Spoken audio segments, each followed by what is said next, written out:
C'est l'heure du Trends des marchés. On commence par les bourses européennes. Elles ont clôturé en hausse. La BCE a, comme prévu, relevé ses taux directeurs d'un quart de point, une première depuis 2023 dans un contexte de tension inflationniste, bien sûr, alimenté par le conflit au Moyen-Orient et la hausse des prix de l'énergie.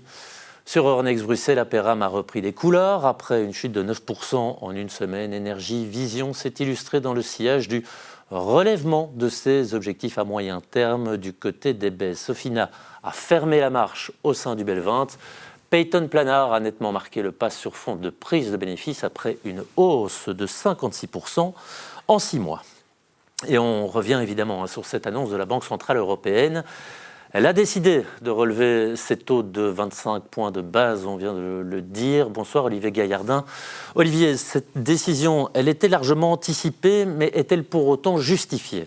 Alors, on comprend tout à fait cette décision de la Banque Centrale Européenne d'augmenter ses taux de 25 points de base. C'est vrai qu'au niveau des dernières statistiques, au niveau de l'inflation, on avait une inflation qui tournait autour des 3,2% par rapport à cet objectif de 2%. Alors, c'est vrai que cette inflation est due évidemment à l'envolée des prix de l'énergie à cause de ce conflit entre les États-Unis et l'Iran. Oui, parce que l'inflation sous-jacente, elle est à 2,4%. Donc, on tourne autour des 2%, qui sont l'objectif de la BCE, on le rappelle. Exactement, mais cette composante énergétique, malgré tout, joue un rôle prépondérant. Et c'est vrai qu'il y a cette crainte de la Banque Centrale Européenne de voir finalement cette inflation des prix de l'énergie complètement se disperser, se dissoudre, se diffuser dans l'économie. Il y a aussi une question de crédibilité. On le sait, la Banque Centrale Européenne, en 2022, a été sujet à de nombreuses critiques, du fait qu'elle n'ait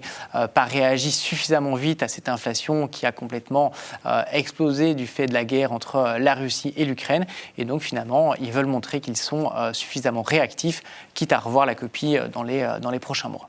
Oui, on l'a vu dans le journal, dans le sujet de Frédéric Clavier, Christine Lagarde, la présidente de la BCE, s'est montrée relativement prudente. Il n'empêche que certains estiment que cette hausse, elle est prématurée, qu'on aurait quand même pu attendre un peu. Alors c'est toute la question. C'est vrai quand on regarde ce qui se passe finalement entre les États-Unis et l'Iran, il y a malgré tout des négociations, même si le contexte, on l'a vu ces derniers jours, reste très compliqué.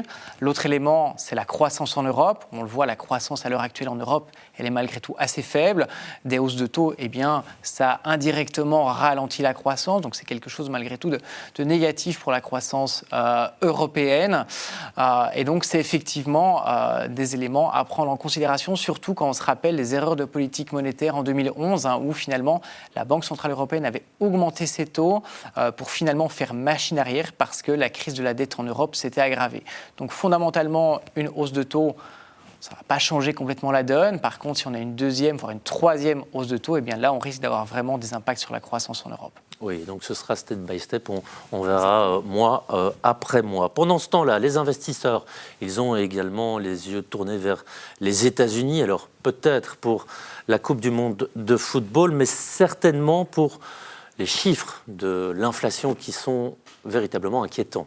Alors effectivement, c'était une semaine importante pour les chiffres d'inflation aux États-Unis. On a eu plusieurs statistiques très importantes, notamment les prix à la consommation hier, avec une inflation qui atteint 4,2%, donc on arrive à un plus haut depuis 3 ans. Donc ce sont effectivement des chiffres qui posent malgré tout question. La bonne nouvelle, c'est que l'inflation sous-jacente, quand on enlève les prix de l'alimentation et de l'énergie, est beaucoup plus modérée, même en dessous des attentes. Par contre, aujourd'hui, on a eu les prix à la production qui, eux, également, sont beaucoup plus élevés qu'attendus.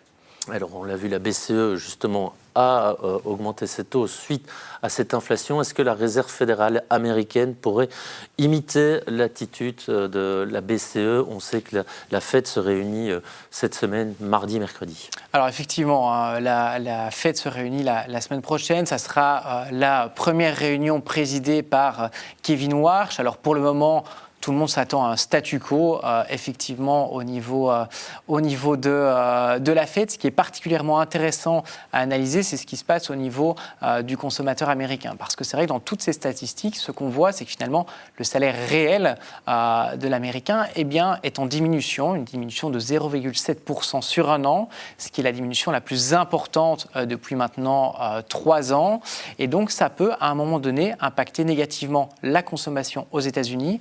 On le sait, la consommation, c'est un moteur de croissance pour les États-Unis, donc c'est quelque chose à regarder de près, même si c'est vrai que pour le moment, tout ça est compensé par un effet richesse du fait, malgré tout, de la bonne tenue des marchés boursiers américains. Alors, il nous reste 15 secondes. Ces marchés, justement, ils traversent une période un petit peu compliquée. Le Nasdaq, la semaine dernière, était à son sommet. Aujourd'hui, c'est une baisse de 7%. Alors, depuis son sommet, c'est effectivement une baisse de 7%, expliquée par aussi un petit peu de respiration du fait de la très belle envolée de certains secteurs, notamment les semi-conducteurs ces dernières semaines.